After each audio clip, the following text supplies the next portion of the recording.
Okay, we're 1 minute past. Welcome everybody to our webinar, How to Save Time and Money Buying Injection Molded Parts in Asia. My name is Adam Cleveland, and I will be your host and moderator this morning or this afternoon, depending where you're at in the world. And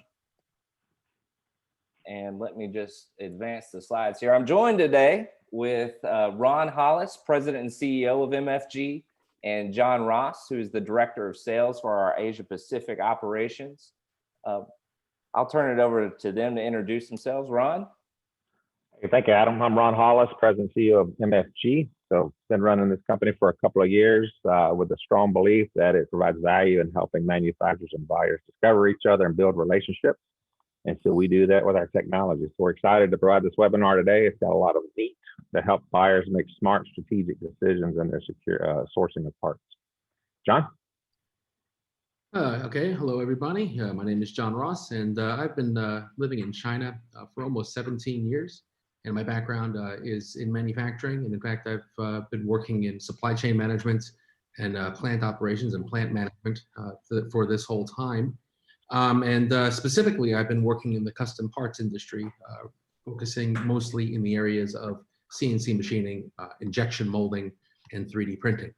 My role in MFG is, in terms of bridging buyers and suppliers, is making sure that we project and explain who the suppliers are, what their real true story is, and facilitate that relationship to ensure that we have positive outcomes. So I'm really happy to be here today, and I look forward to contributing. Thank you. Thanks, John. And everybody who's joined us today, there's quite a few of you, so we really appreciate it. I just want to call out, in the menu bar, you have a Q&A section. Feel free to drop in your questions as we advance through these slides, and they'll be answered at the end. Also, another quick house cleaning note is that the slides and recording will be distributed to you after at the conclusion of this webinar. Okay. And so first off, why Asia? So Ron, do you want to shed some insight on this? I'll give you the high level perspective of why MFG. And if you're a U.S. manufacturer, of course, you think this is a horrible webinar, and I get my hate mail for that. But I've been in this industry for 30 years buying parts, buying custom parts. And what I know is that there are right places to buy parts. There are parts that should be made in the U.S. by U.S. manufacturers, go USA. Then there are parts that should be made in other places. And I think a good buyer is a strategic buyer who assesses their opportunity of sourcing, a sourcing location, what are the SWOT, what's the risk, the advantages and disadvantages. And MFG, what we want to provide today is smart information for a buyer to know when should they leverage the advantages of Asia and when should they stay home. And of course, we'd love for all the parts to stay home. I would. John's over there. He's okay, but he's an American. But at the end of the day, that's not the world. It's a global world, and you just need to be smart and understand how you leverage the different areas of the world. So from a macroeconomic perspective, this is a webinar that helps U.S. manufacturers find customers that need parts that they can make profitably. And the rest of them, the China have them. John? Yeah, absolutely. I think I fully agree with you. I believe that the United States, of course, has there's certainly a resurgence in manufacturing in the United States, and it's a really great thing to see. I see a lot of passionate people investing in building back American manufacturing, injection molding, and whether it be injection molding or CNC machining. Sure. Yeah, China still has quite a number of advantages, as like you said, Ron. It's a global marketplace. And in this global marketplace, there is a lot of competition, particularly on price and competitiveness. And that's where Asia really has a tremendous number of advantages, particularly if you look at China. For example, they've got the advantage of being a low-cost market or low-cost center for manufacturing, while also having built up over the years quite good experience in the areas, particularly with injection molding.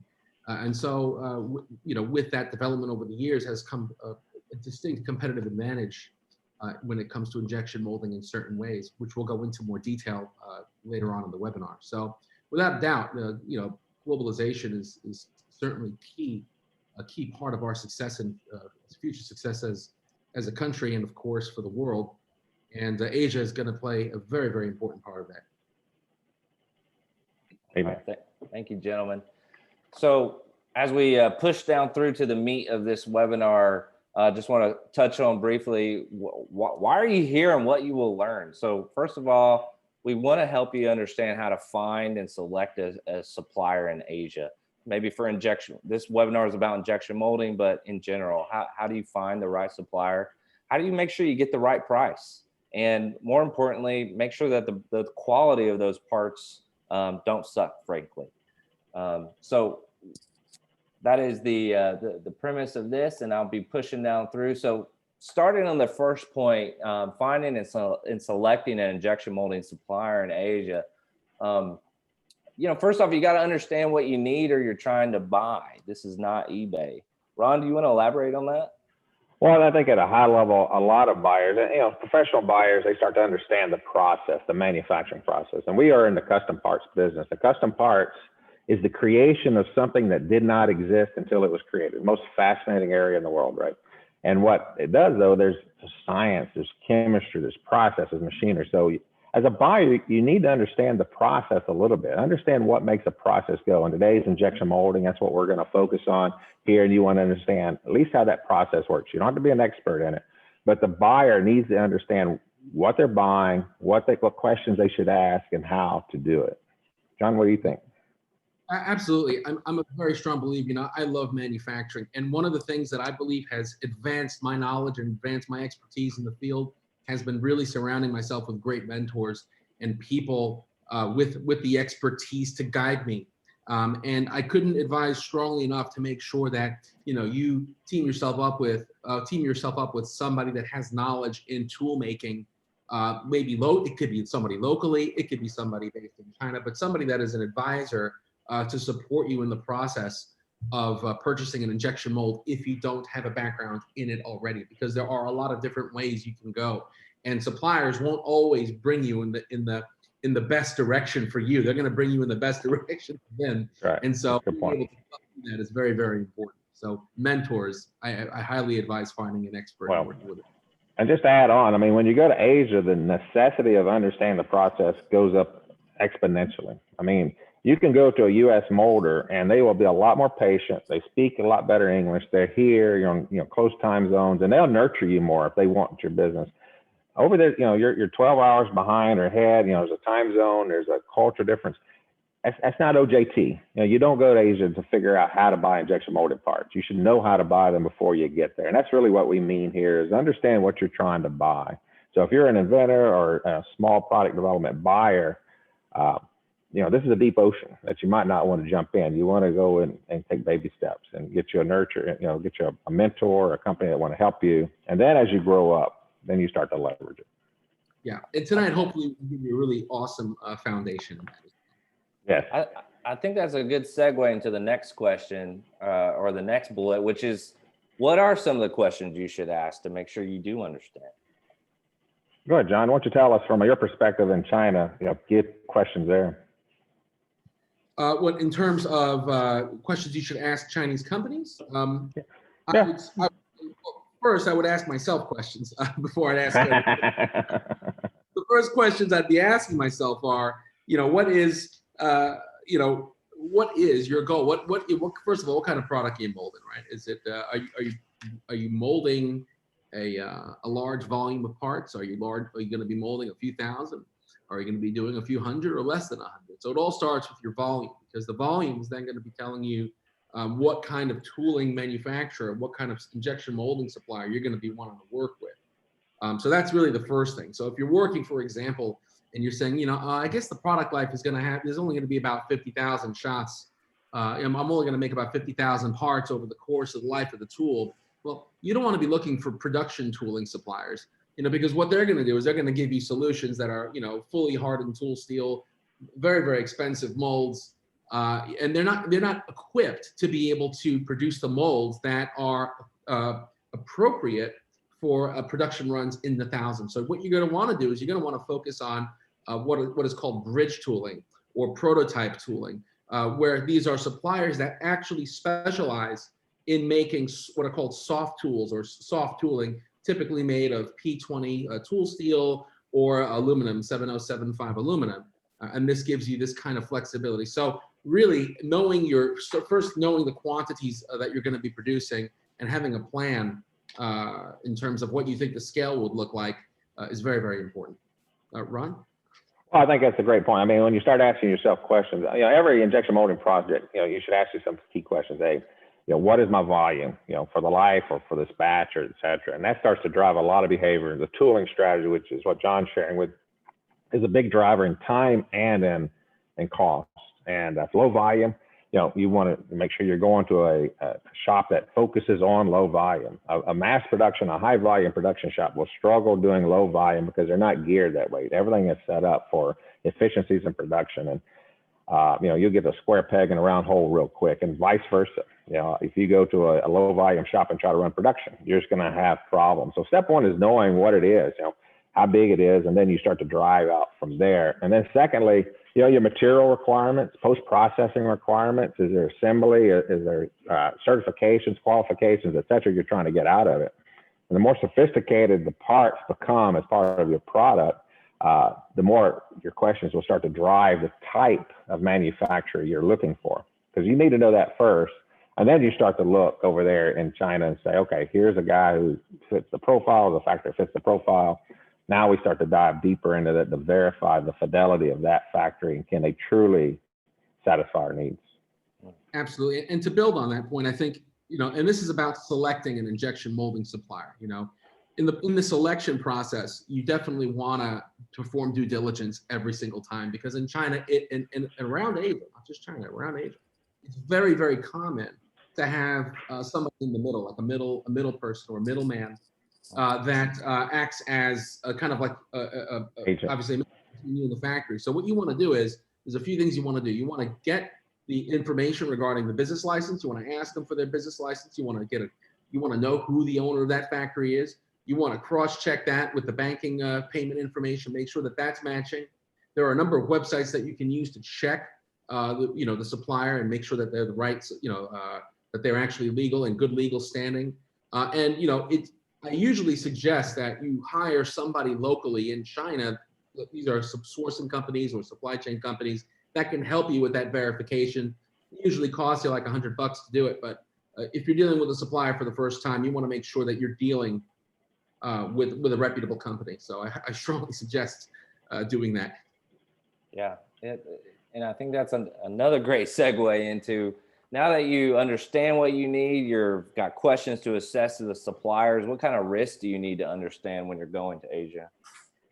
Yeah, exactly. Yeah. So building on that, definitely want to get somebody to do a basic audit, make sure that the supplier is legitimate. Again, you don't want to be putting your money in a supply, because if there's a problem, if they make the tool doesn't work out, these little trading companies are not very well capitalized, and the chances are you're not getting your money back. And when you give a deposit to a Chinese manufacturer, the reality is you're never going to get that deposit back. It's going to be like making a diamond from coal. You know what I mean? It's just not going to happen. So that definitely get your supply chain or supplier audit done, or at least a due diligence audit done. Mm-hmm. Another thing you're going to want to do is you want to interview the supplier and some of their stakeholders. A lot of times when you engage with the supplier, you're usually talking to one person or one main point of contact, but see if you can get on the line with other people, with engineers, some of their colleagues. Try to get a feel for the supplier and their experience, get them to tell you their story, right? And in that process, you're actually validating and not only building rapport, but you're validating who these people are and how knowledgeable they really are, right? Uh-huh. And of course, it would be good to go in with a plan, Don't just go in and start sending RFQs out there. Have a plan and make sure that it takes, understand that it takes time, and add that validation timeline or validation process to your timeline, right? So you're going to want to do things like get references. You may want to get some samples in your hand. You're going to want to get photos of the facility. You're going to want to verify that the company, is a real factory, that you're dealing with an actual manufacturer, which again, you can do. You want to look at their certifications, make sure that they have a quality management system. And also another very important thing is to do what's called capacity evaluation. So what does that mean? Well, it pretty much means what you want to do is you want to look at the part you're going to be molding, say that your part is going to be molded on a 60-ton injection molding machine. Well, you want to ask them, well, how many injection molding machines do you got? If I had to scale this, or if I had to get a multi-cavity tool or run multiple machines, would you be able to do that? So a capacity evaluation is also important. That's really helpful, John. And I want to be conscious of time, and let's roll into the next part. I think this is another great segue. I found the supplier. Now I need to get the right price for my parts. So what are some of the things that we do to, or need to understand to determine the total cost over the product line? Well, yeah, I think, this is a key one. This is the one that I think more novice buyers overlook, is that they send out an RFQ, say, get a quote, they get, a tool price, they get part price, and they say, look at this, and they try to compare it to maybe some prices they get in the US or other competitors, without truly assessing the total cost of the product life. What's it take? And when you're buying parts on the other side of the world, there's a lot of direct and indirect costs associated with it. We were just talking about risk. Risk is in that indirect cost that you have, which is, the fact that how you're going to leverage your cash, that you're going to put your deposits. What's the risk? How do you manage quality, which we'll talk about, et cetera. And then your direct costs, right? I mean, I've got to freight this stuff. So I've got to bake that in. And how am I going to get it home? And I got to get it from the factory to the ship to the shore, and then back over to wherever my factory is or wherever it's going to go. And how do I manage that with time and logistics and the total risk associated with that life? And so I think a lot of perspective has to go into it. And that's an advantage in the US, is that I don't have to do it so much. My freight's a lot easier. I can do a comparison of part and tooling costs and be pretty close, because it's the same.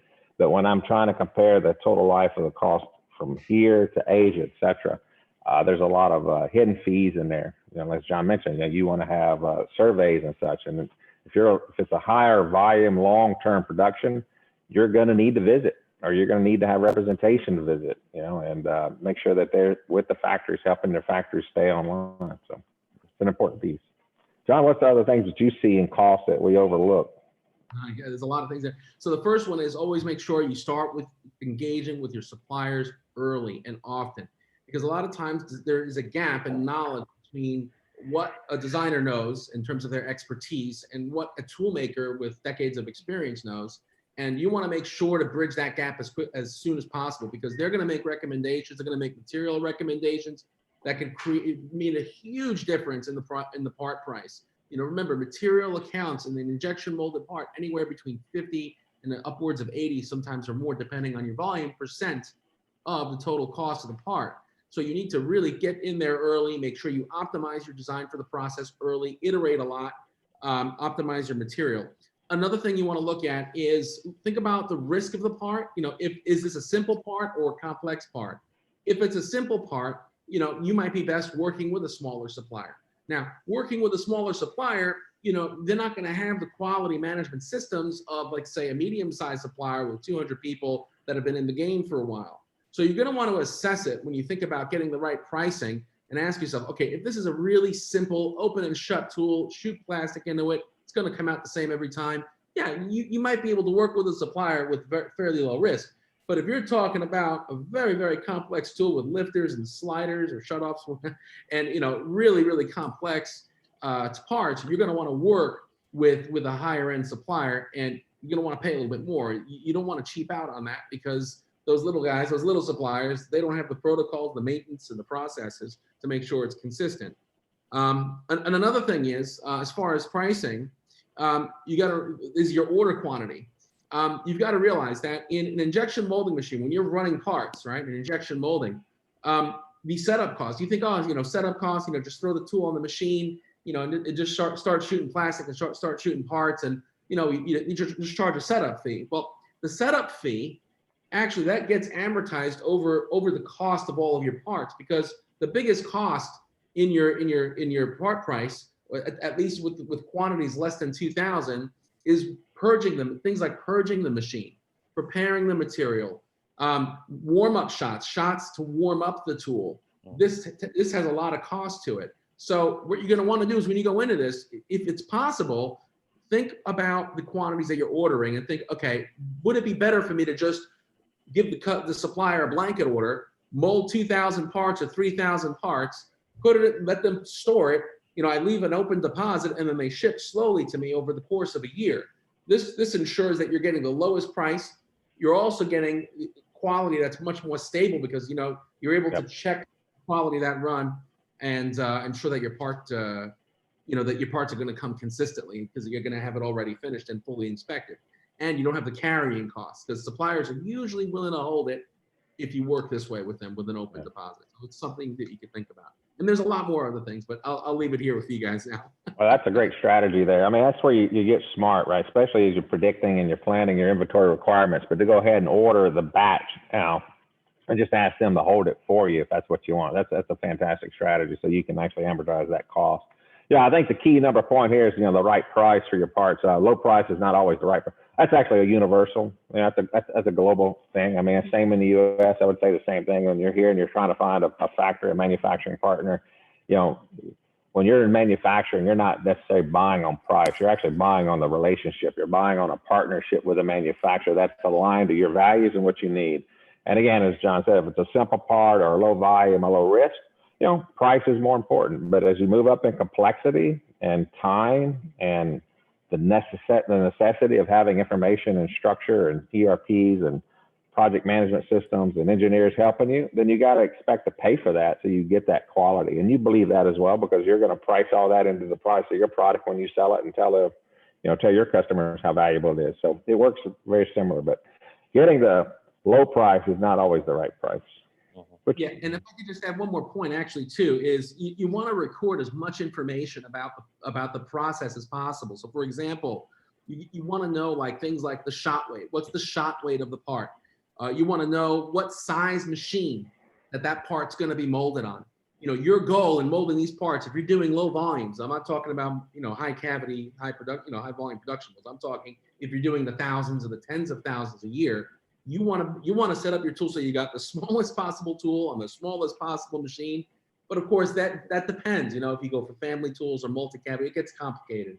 So I don't want to go too much into that. But I'm going to say that you want to have an understanding of the shot weight. You want to ask the question: what's the size of machine these are being molded on? What's the cycle time? What's the estimated scrap rate? Ask questions like: are you deflashing these parts when they're coming off the machine? Because if they're saying yes, well, they might have to do some of the processing, or they might need to do some work to the tool to make it flatter to minimize the flash.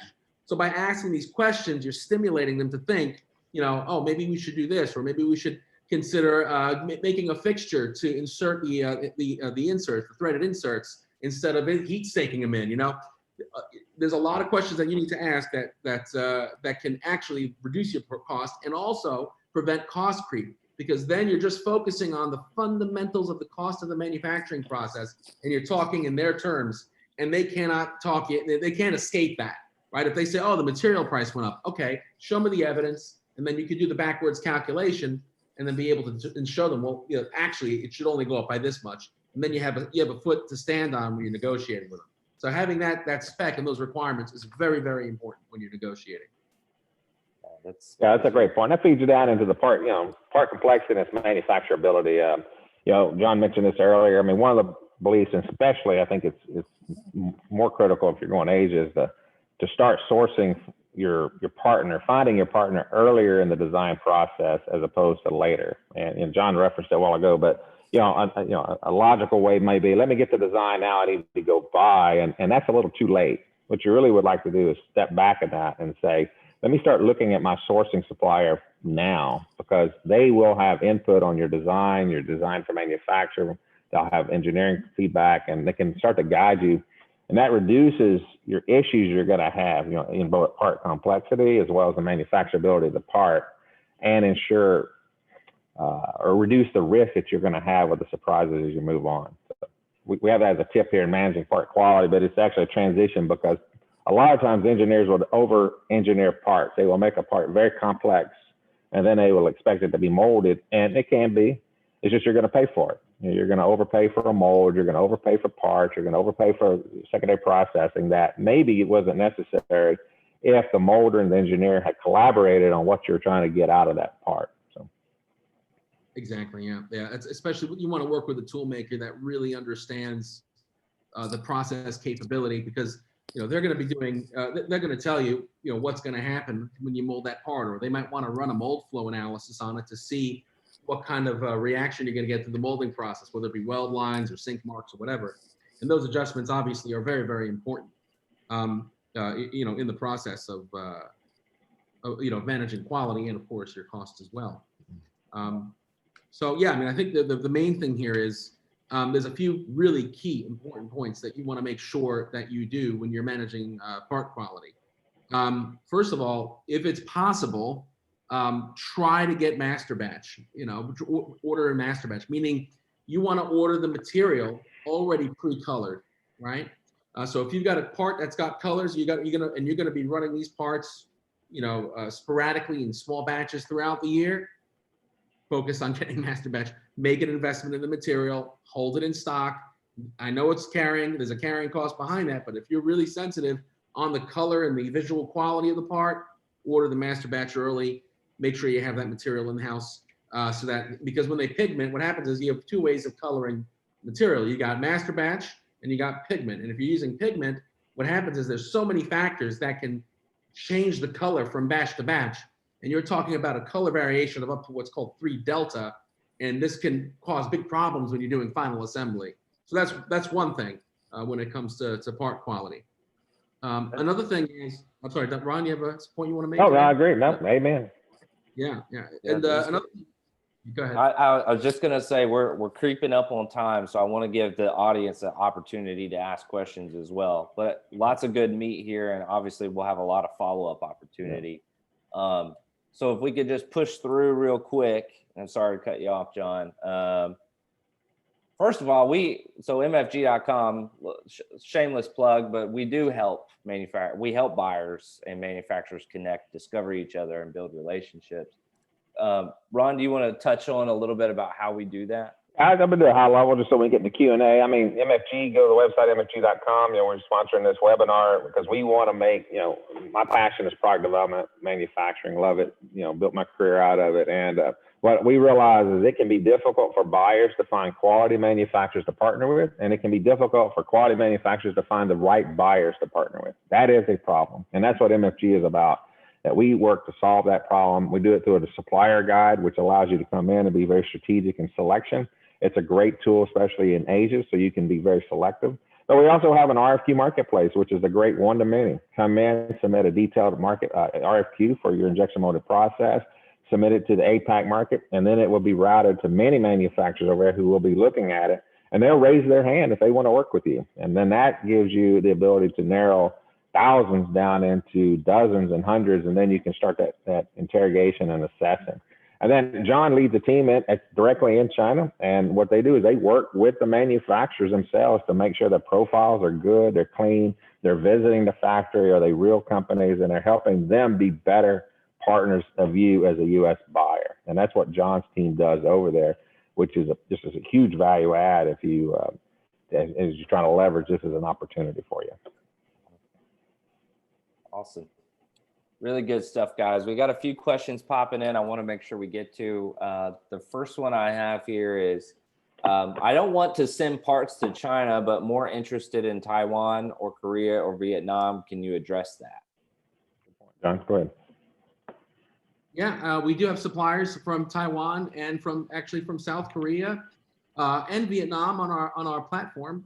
So yeah, you can look in our directory, and if you use your search criteria, you can find these suppliers. And if you have any issues or have any questions about finding them, please let me know, and we can show you and maybe help you out and show you how to navigate through the directory. Yeah, and also India. This is we call this Asia on purpose. And again, I reference China, just old school, but it's Asia now. Asia is a big world, and Vietnam is emerging as the new China. They're doing great. South Korea has really come along, and they've always been pretty strong in manufacturing. India is picking it up. They're taking this seriously and doing well. We're actually have a small office in India where we're starting to help the Indian manufacturers. So Asia is big, and that's really what the concept is, and we're diversified in that area. Okay, good stuff. Let's see the next question. What are good questions to ask when approaching a new plastic supplier? That's a good question. There's a lot of questions you want to ask. To go into the technical stuff, the stuff that really matters. Besides the auditing and all the other stuff we talked about earlier on the phone call, in the webinar, you want to make sure that these people have processes in place. When I say processes, I mean they understand how to control and manage injection molding parameters, because injection molding is a very, very sensitive process. You know, if I mold parts today, it's 80 degrees outside and 80% relative humidity. Tomorrow it could be 60 degrees out or 65 degrees and 30% relative humidity. Your parts will potentially come out different. So they have to manage that environment. And the way they do that is by having a number of processes in place. And so you're going to want to ask these questions, okay? And I've actually thought about this and prepared in advance. First, you want to make sure that they've got material traceability, okay? So meaning that they are working, their material supplier is connected directly to the manufacturer, and they are a certified distributor of that raw material, especially if you're working with an engineering grade resin. Make sure you make that connection, or if possible, you make that connection, you introduce the supplier to the raw material supplier, and this will ensure that your material is going to be consistent. That's the first thing. The second thing is you want to make sure, especially if you're working in the humid climate, that the supplier has what's called a desiccant dryer. And a desiccant dryer will ensure that the material is at a specific humidity, because the material must be molded in certain conditions. So that's another point. You want to ask, do you have a desiccant dryer? And have them take photos of it for you. Another thing is you want to ask them, are they maintaining records for things like water temperature, right? What's the temperature of the water for the cooling circuits, right? And for the heating circuits? How are they managing that? Can you show me evidence that you've recorded that? And that will ensure that that you know that every time you're running those parts, they're going to be run exactly the same. Because a lot of times these suppliers, they don't record anything. They just guess it, and they just push some buttons and they just start shooting parts into the mold, and that's what causes your headaches. Things like open and close time, right? What is the open and close time? What is your injection speed, your injection pressure? Get all of this documentation. Make sure that you have them. Show me how you're storing your molds. How are you maintaining them? Are they oiling the ins? Are they putting the correct oil on the inside of the tool? Are they making sure that that the corrosion isn't forming on the tool? Because the last thing you want to have is a rusty tool, and because that translates into your parts. These are some of the things that you're going to want to ask them from a process perspective that has a huge impact on batch to batch quality. So I hope that answered your question regarding. Yeah, good stuff, John. Yeah. Well, a lot of good questions. I still have more questions trickling in. We're well over time.